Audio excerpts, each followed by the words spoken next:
Dear Mr. Henshaw by Beverly Cleary, illustrated by Paul O. Zinsky.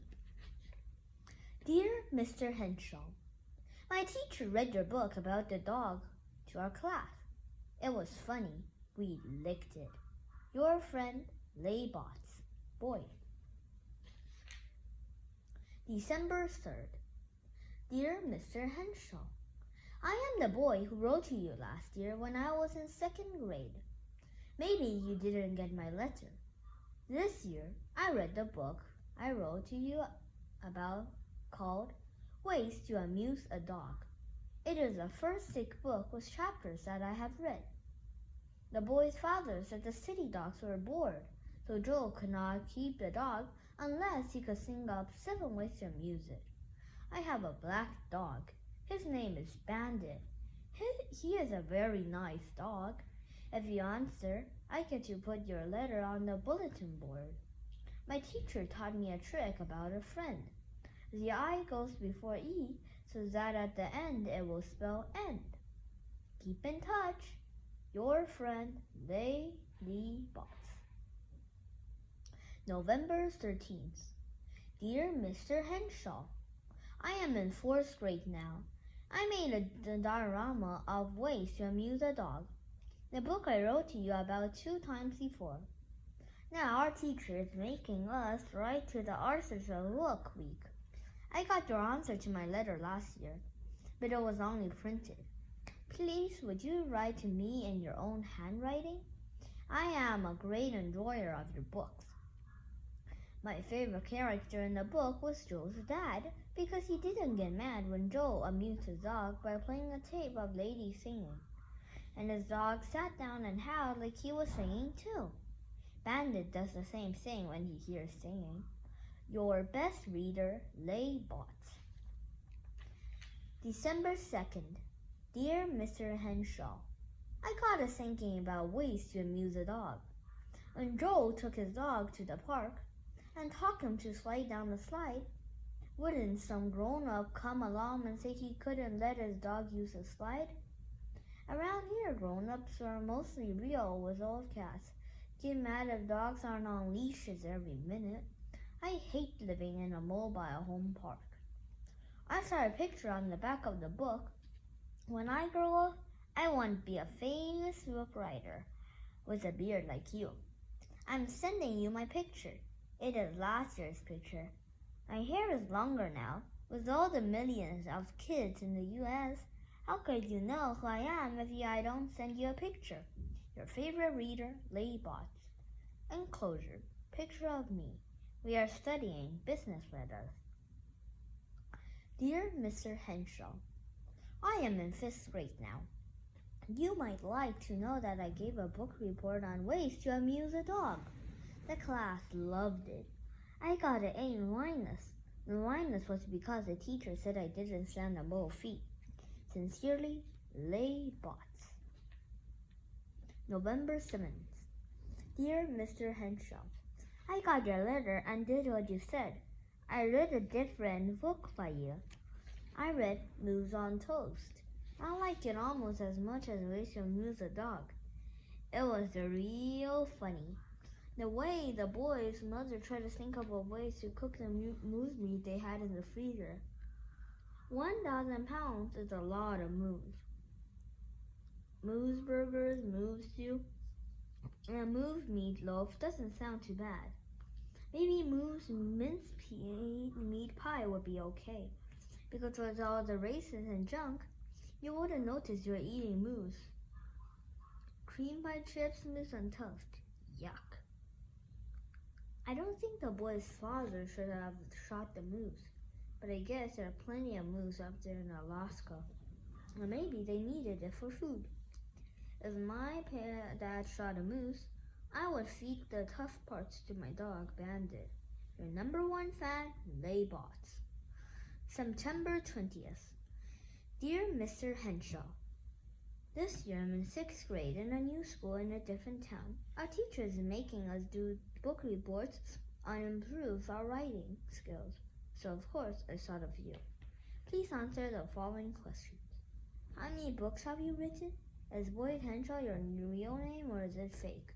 Why do you write books for children? Where do you get your ideas? Do you have any kids? What is your favorite book that you wrote? Do you like to write books? What is the title of your next book? What is your favorite animal? Please give me some tips on how to write a book. This is important to me. I really want to know it so I can be a famous author and write a book exactly like yours. Please send me a list of your books that you wrote, an autographic picture, and a bookmark. I need your answer by next Friday. This is urgent. Sincerely, Laybot. Deliver the letter, the sooner, the better. The later, the letter, the matter, I get her. November 15th. Dear Mr. Henshaw, at first I was pretty upset that I didn't get your answer in time for my report. But it worked out okay. I read what it said about you on the back of Ways to Amuse a Dog and wrote real big on the other lines, so I filled up the paper. On the book, it said you lived in Seattle. I didn't know you had moved to Alaska, though. I should have guessed from booze on toast. When your letter finally came, I didn't want to read it to the class because I didn't think Miss Mars would like silly answers like your real name is messing around and you don't have kids because you don't raise goats. She said I had to read it. She said I had to read it. The class laughed and made Miss Mars smile. But she didn't smile when I came to the part about your favorite animal was a purple monitor who ate children, with an Arthur's long list of questions for reports, instead of learning to use the library. And the writing tips are okay. I could tell you meant what you said. Don't worry, when I write something, I won't send it to you. I understand about how busy you are with your own books. I hate the second page of your letter from Miss Mars.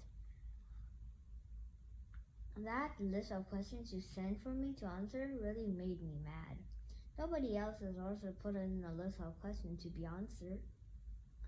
And I don't think it's fair for me to make more than work than I already wrote a report. Anyway, thank you for answering my questions.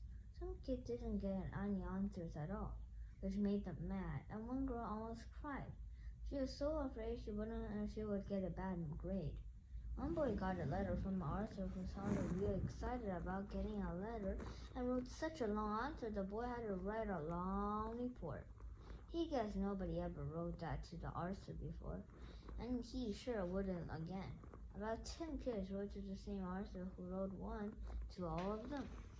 There was a big argument about who got to keep it until Miss March took the letter to the office and duplicated it. About those questions you sent me, I'm not going to answer them and you can't make me. You're not my teacher. Yours truly, Laybot. P.S. When I asked you what the title of your next book going to be, you said, who knows? Did you mean the title, or did you mean that was the title? Or you don't know what the title will be? And do you really write books because you have read every book in the library? And because writing beats mowing the lawn or shoveling snow? Dear Mr. Henshaw, November 16th. Mom found your letter and list of questions which I was dumb enough leaving lying around. We had a big argument. She says I have to answer your questions because Arthurs are working people like anyone else. And if you took time to answer my questions, I should answer yours. She says I can't go through life expecting everyone to do everything for me. She used to say the same thing to Dad when he left his socks lying on the floor. Well, I gotta go now. It's bedtime. Maybe I'll get around to answering your 10 questions. Maybe I won't. There isn't any law that says I have to. Maybe I won't even read any of your books. Disgusted reader.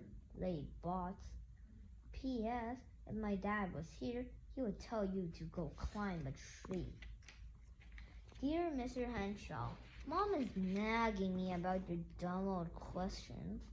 She says if I really wanted to be an author, I should follow the tips in your letter. I should read, look, listen, think, and write. She says the best way she knows for me to get started is to apply the seat of my pants to a chair and answer your questions.